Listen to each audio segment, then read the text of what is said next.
All right, everybody. We're going to get this thing going. So I want to share. With you. This is Jon Webster with MPG Wealth, and our company is focused on strategies to help people with privatized banking, to help people to educate and understand more about money, the way their money works, and bring about more control of their money for them so that they have more wealth and less unexpected wealth transfers away from them, their businesses, and their families. Today we're going to just do a little bit of educating, a little bit of discussing about concepts, some of what the circle of knowledge, some of this universe of knowledge out there that people, some of what they think they know and they don't know, and I want you to just realize that today is really focused on just educating, helping to open up your minds, helping you to see some things that you may not have seen before, and understand some things about financial instruments that you may not have known existed. And so what we're going to talk a little bit about is the things that you know to be true. You know, there are, in this universe of knowledge, there's the things that you know to be true. There's the things that you don't know. Like, I don't know how to do heart surgery, and you don't want me to do heart surgery for you. But there's also, in this universe of knowledge, there's the things that you know to be true. There's the things that you don't know. And then there's this huge blind spot of information that sometimes you don't know that you don't know.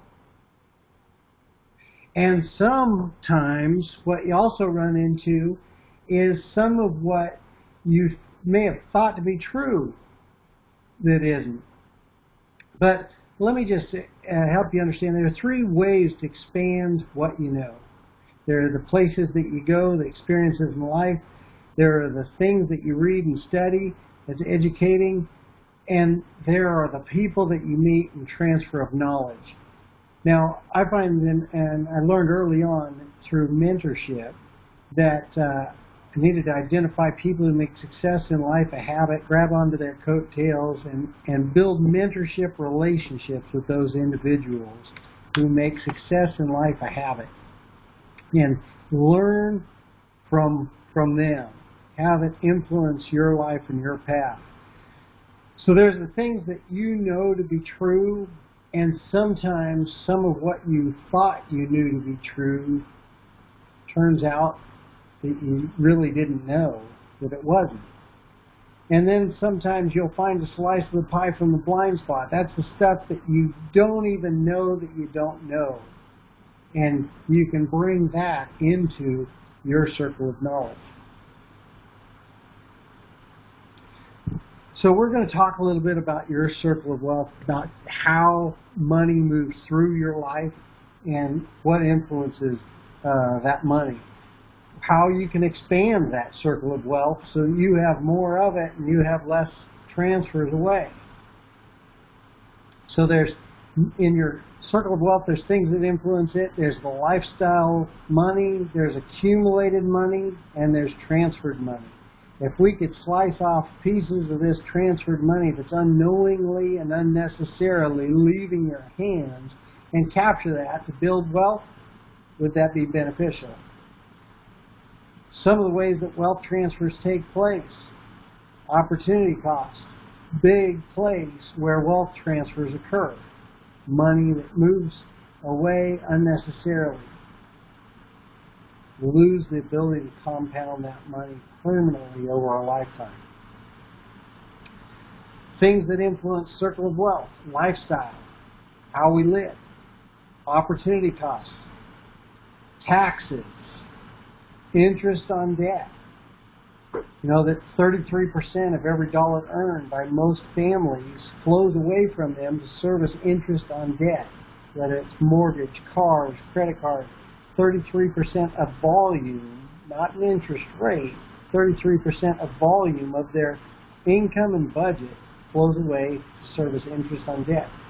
Savings and investment. So seeking to put yourself in control of your money so that you aren't helping to build the next big bank building downtown. See, there's things that are influencing houses and credit cards and taxes and cars. And have you noticed that the biggest building in every city in the country is the bank building? What if there was a way that you could be in control of the banking function in your life, in your family's life, in your business, so that you became the bank instead of unnecessarily transferring the wealth to the banker downtown?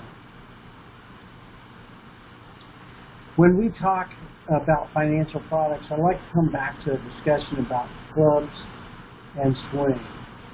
If you wanted to become a great golfer, would it be more productive to spend the most money you could and go out and buy the best set of golf clubs that money could buy? Or would it be more productive to take that money and hire a coach to work on improving your swing, to build in you the best golf swing that you could? Would be the swing. So the swing is far more beneficial, and yet most people are so focused on product versus process when it comes to their financial picture. So there's the things that you know. Sometimes we take some stuff out of the box and realize we need to get a bigger box, expand the box of knowledge of what we know, and get a box that'll hold more information. So what I find is many people get very, very focused on rate of return. Many people are around talking at the water cooler at work about the rate of return on the investments that their buddies are getting, and what are you getting, and where are you putting it, and what mutual fund, and oh, you're getting a 12% average annual rate of return. Well, I tell people all the time, the average rate of return means absolutely nothing without principal protection.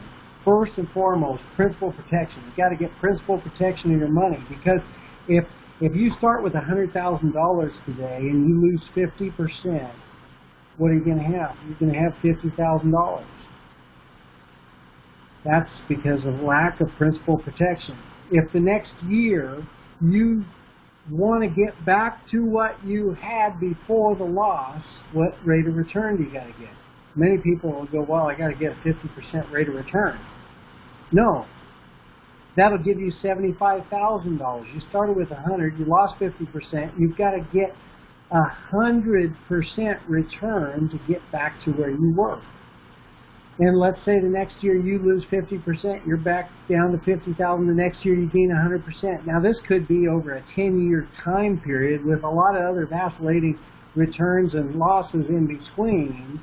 But over a 10-year time period, you've gone up and down and up and down, and you've got a 25% average rate of return over those 4 years.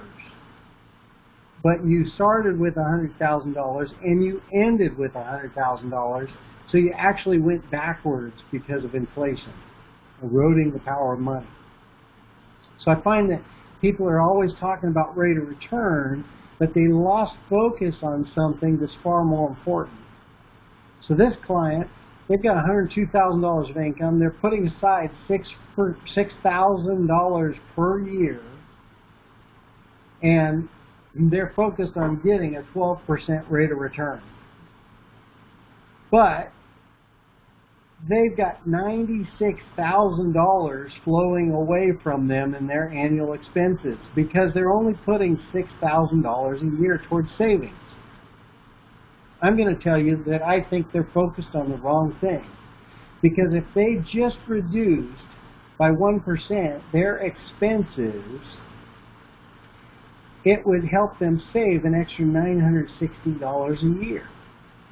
That's the equivalent of a 16% rate of return that they're focused on trying to get a 12%.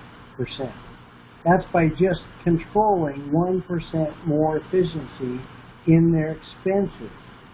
What if they focused on getting a 2%? Well, that's a 32% rate of return improvement. What if they could get really, really lean and get a 3%? would give them the compounding equivalent as though they got a 48% rate of return on their current savings rate. Now, how beneficial would that be? Does that show you that most people are focused on the wrong thing? We need to be focused on controlling the flow of money in our lives and the circle of wealth that we're accumulating so that we can stop the unknowing transfers of wealth away from us and bring them into our long-term wealth building potential. Here's some of the places that people are transferring money: mortgages, mortgage insurance, taxes, college expenses, credit cards, finance cars, homeowners insurance, auto insurance, estate tax, income tax. And we show these categories just to help you think about where your money is going and how it's working for you and where you're unknowingly losing and having leaks in the bucket. Your income's coming in, your income's trying to accumulate, and you got all these holes in your bucket: taxes, interest, opportunity costs, losses, debt. And we just want to help you to identify and start to plug some of the holes in the bucket so that you can improve the efficiency. So how do traditional financial plans work compared to Roth qualified plans? One's tax deferred, one's post-tax.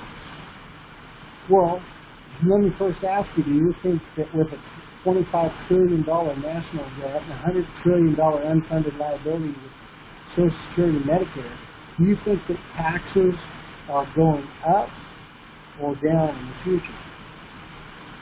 I think to say up, right?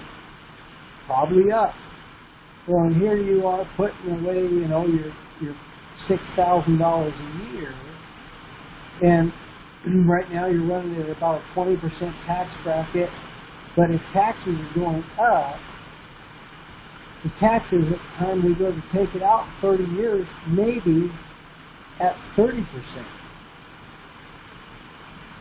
An 8% growth rate over that time period. The difference between 6,000 going in and 4,800 going in, accumulating 734,000 versus 587, but in withdrawal rate, one coming out post-tax,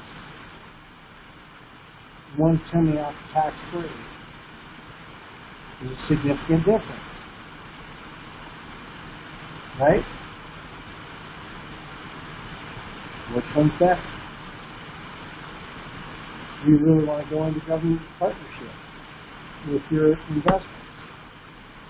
So before any capital outlay, we must consider the cost and the opportunity cost. Not just what you pay for, it's how you pay for it.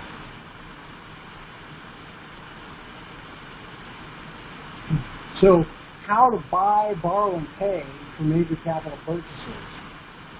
The debtor works to spend. They've got no savings, they earn no interest, they pay interest. Saver saves to avoid paying interest. Saves, they earn interest, they pay cash. And the wealth creator saves and uses other people's money to maximize efficiency, save getting compound interest, and collateralize for their purchases. I don't understand. I'll explain more. The borrower, debtor borrows from the lender at highest market rates, using the future earnings as collateral. The saver borrows from themselves, reducing their current collateral position and thus resetting the compounding growth on their money, losing opportunity cost, opportunity value. The wealth creator saves and uses other people's money to maximize efficiency. They borrow from lenders at negotiated rates, using their own money as collateral and continue to earn uninterrupted compound growth on their money. Paying back, the debtor works to spend, making payments to lender. Saver saves to avoid paying interest, but they make payments back to themselves to get back to where they were before they made the purchase. giving up the interest that their money could have earned in that time period. The wealth creator saves and uses other people's money, maximizing efficiency, and they make payments to the chosen lender, allowing their own money to earn uninterrupted compound growth, maximizing the benefit of their private reserve account or their private banking system.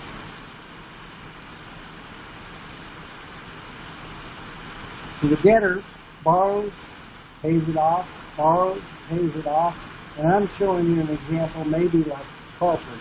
Borrows, pays it off, borrows, pays it off. The saver saves up money, spends it, saves up money, spends it, saves up, spends it, saves up, spends it, and the wealth creator accumulates money, collateralizes to borrow against that, and allowing their money to continue to earn uninterrupted compound growth through that time period. See, debt, the problem with debt is it creates an obligation on future earnings. You lose capital and financing costs forever. It's never going to work for you again.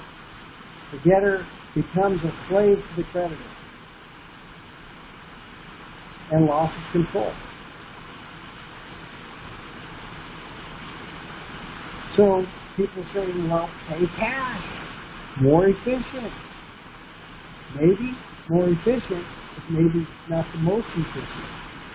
Problem with paying cash is to pay cash, you first got to save it. And as you're saving it, you got this leakage going out the back of the tank, annual tax leakage. And you got to save and save and save. And then, in order to make a purchase, you've got to drain the tank. And you kill the compound interest and the compounding of that money permanently. It's not going to work for you anymore. You've lost control. If you've not drained the tank, your money will continue to grow.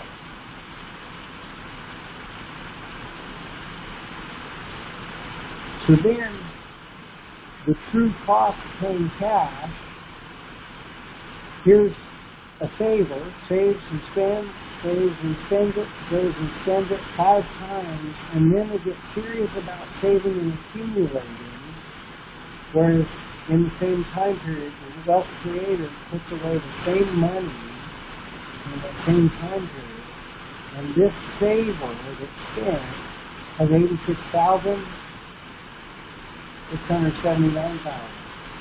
Actually, the overall growth of the 30-year time period is $740,000 compared to $99,000. That's a $640,000 difference in that 30-year time period by capturing compounding uninterrupted. So what if you could make purchases without emptying the tank? This will allow your private reserve to continue to employ the benefits of compounding. But if I don't use my capital, whose would I use? You collateralize from a financial institution securing a loan by pledging a portion of your private reserve as collateral, but not removing it. So that looks like this. You store up money in this private reserve account. You collateralize against it. You can take the money over here and use it. And you repay that loan to restore use and control. The amount that you have in your private reserve account can be collateralized, can increase by contributions, by internal growth, and by lien reduction, restoring the value to be collateralized again. You can expand the tank, and you could even have multiple tanks. The ideal characteristics we would look for a private reserve account would be tax-deferred growth, tax-free distribution of money, competitive returns, high contribution rate, deductible contributions, collateral opportunities, safe harbor, no loss provision, guaranteed loan options, unstructured loan payments, liquidity use and control, and additional benefits may exist. While many accounts will work, there are some that definitely have better characteristics than others to perform and give you the most benefits. When we compare looking for that list of benefits, and you compare 401k, it gives about 5 benefits. Huge negative detractors. You compare a CD, there's about 4 benefits. You compare a margin account or a stock account, it gives a few benefits. Permanent life insurance. Wow. Gives tax-deferred growth, tax-free distribution, competitive returns, high contribution, additional benefits, collateral opportunity, safe harbor, no loss provision, guaranteed loan options, unstructured loan payments, liquidity use and control of money. And it can pass tax-free to death benefit to a beneficiary. Real estate, equity, and HELOC.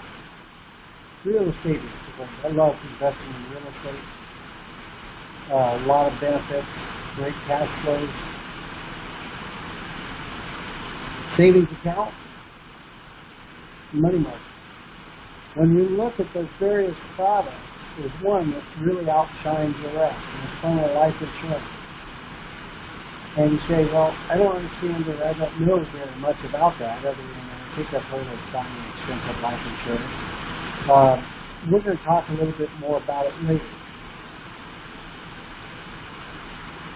The policy cash value can act as a reserve.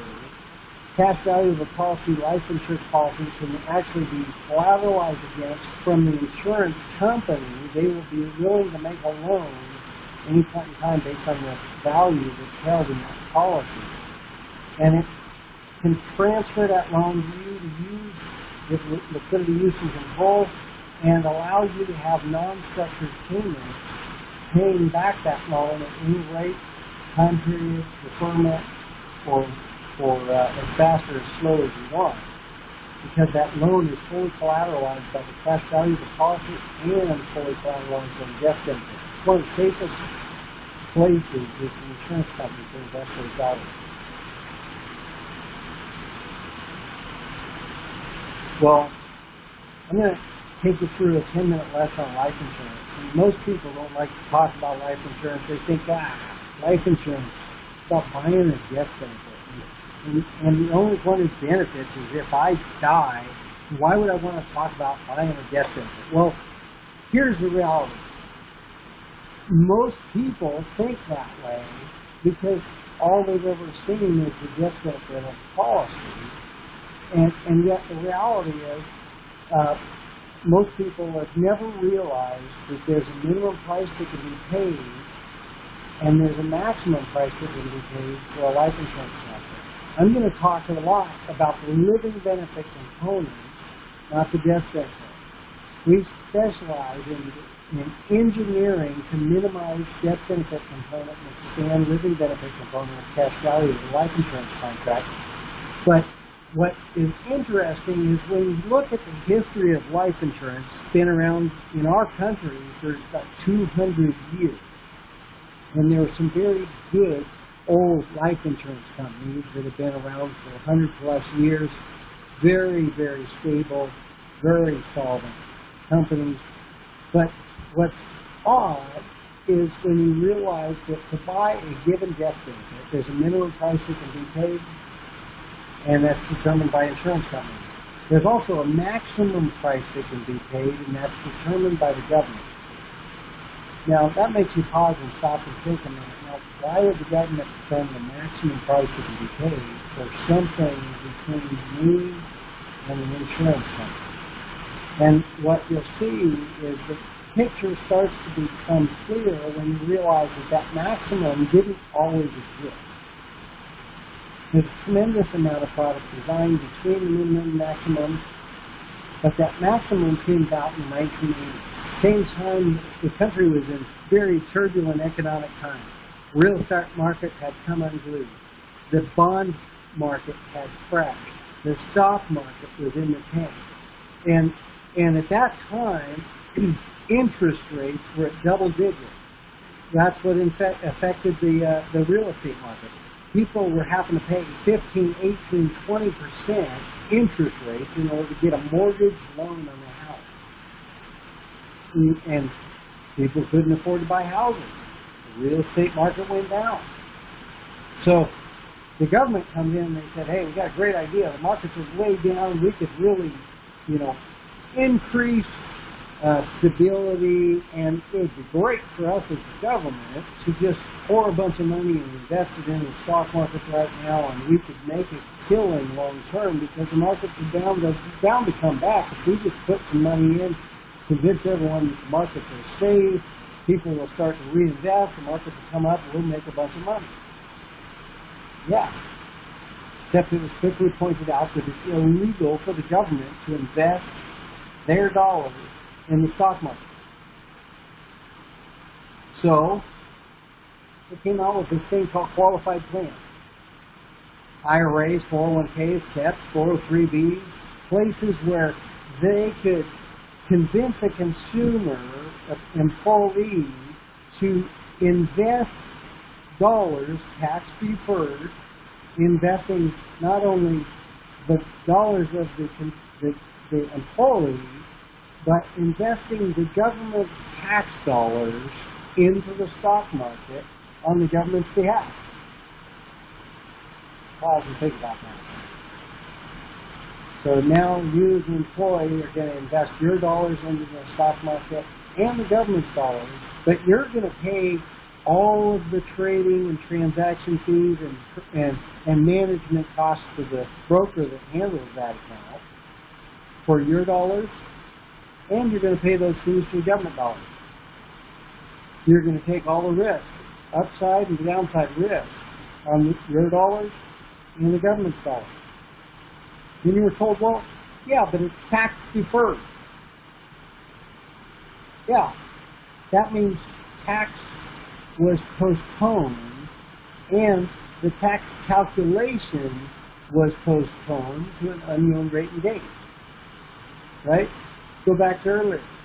With the $25 trillion national debt and $100 trillion unfunded liabilities of Social Security and Medicare, do we think that taxes will go up or down in the future? Well, we were told that we were going to need less money to live on at retirement, so we'd be at a lower tax bracket, right? With inflation, the printing of money, devaluing the value of the dollar, is it going to take more money for you to live on in retirement or less? It's going to take more, right? So what tax bracket will you be at in retirement? Will you really be at a lower tax bracket? What tax deductions will you have when you go to take the money out at retirement? Most people hope to not have mortgage interest tax deduction, which is one of their larger tax deductions. Most people hope to not have the other large tax deduction of child dependents living at home at the time they go to retire. Right? Hope the kids finally move out.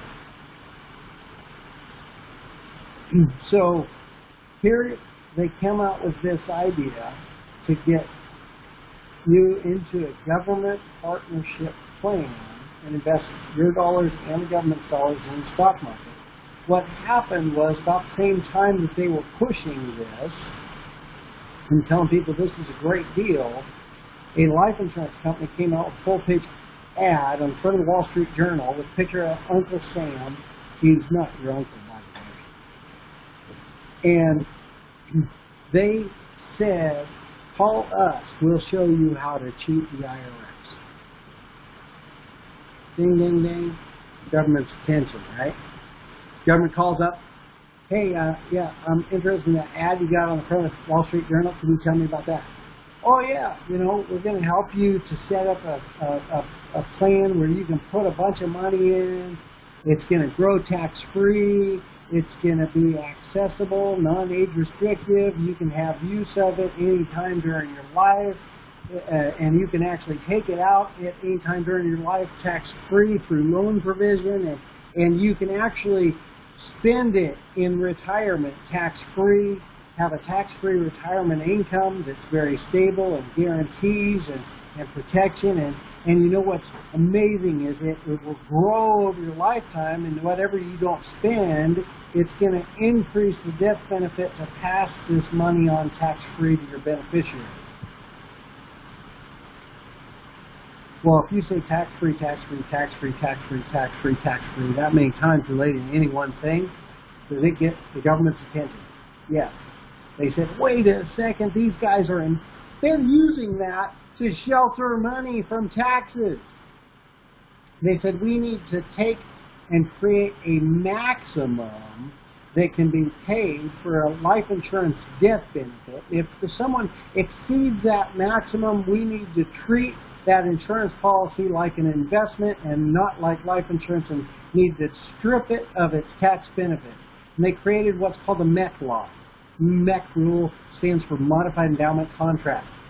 And that MEC rule said if you broke the maximum amount, and that maximum is different based on age, death benefit, everything, every policy is created differently to establish a MEC relating to that specific policy that's being built. But they said if you exceeded that MEC, they were going to penalize that life insurance contract by treating it like a qualified plan as far as its taxability and growth. You go, wait a second. If one has a lot of tax benefits, and the penalty if you break that is to treat it like something else, tax-wise, which one of those two is better?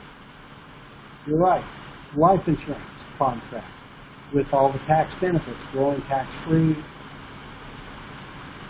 tax-deferred growth, tax-free distribution, competitive returns, high contributions, additional benefits, collateral opportunities, safe harbor, no loss provision, guaranteed loan options, unstructured loan payments, liquidity, use, and control of money. Those all sound a lot like living benefits, don't they? They are. So what we do is we specialize in engineering to minimize death benefit and increase living benefit, creating at the same time an increasing face value, which means death benefit, over the life of that policy and the individual, so that because we started out minimizing death benefit, but as we expand the living benefits, this increases the face over time to expand the passable death benefit in that policy, creating what I call a max-efficient contract instead of by staying under the modified endowment contract line. That's a very short lesson on the history and understanding of life insurance that many people are unaware of. Well, so using permanent life insurance as a private reserve, giving you the private banking ability to borrow unstructured loan payments for back, restoring cash value and access to capital with a very simple access to that capital through loan provision. If opportunities arise and you go, I'm just not all that big on the 5-6% tax-free guaranteed kind of solid growth rate of a life insurance policy, and that's just not all that exciting. And if it's getting me 6%, gosh, I've got other opportunities out there that will give me 12 or 15%. I want to go invest in those. Okay, great. So let's take from the life insurance policy that $100,000, and let's say that the life insurance company is going to put an interest rate of say 4.5, 4.6%. on that loan that we take. And so we now can get full credited growth, uninterrupted compounding, tax-free on the rate from the life insurance policy. We take that loan of $100,000 over here into our opportunity, and it gives us a 12% taxable, but a portion of our compounding can come back, growing and getting us tax-free, potentially deductible interest, depending on how that money was invested. And you can use that taxable growth to either repay the loan principal, add to the opportunity and invest again, double down, or purchase more permanent life insurance and cash value that's accessible to use again in further collateral capacity.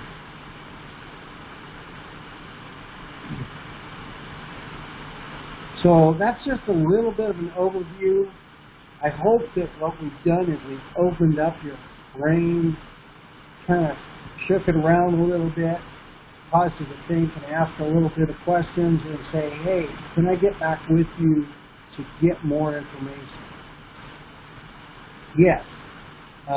Follow back up with the person that got you this video, and we can get you more information, get your questions answered, help you to understand more so that we can help you build a model that's fitted to you, your financial situation, help you find money that's unknowingly going away from you and bring it back into your wealth circle, building your circle of wealth for your family and your long term.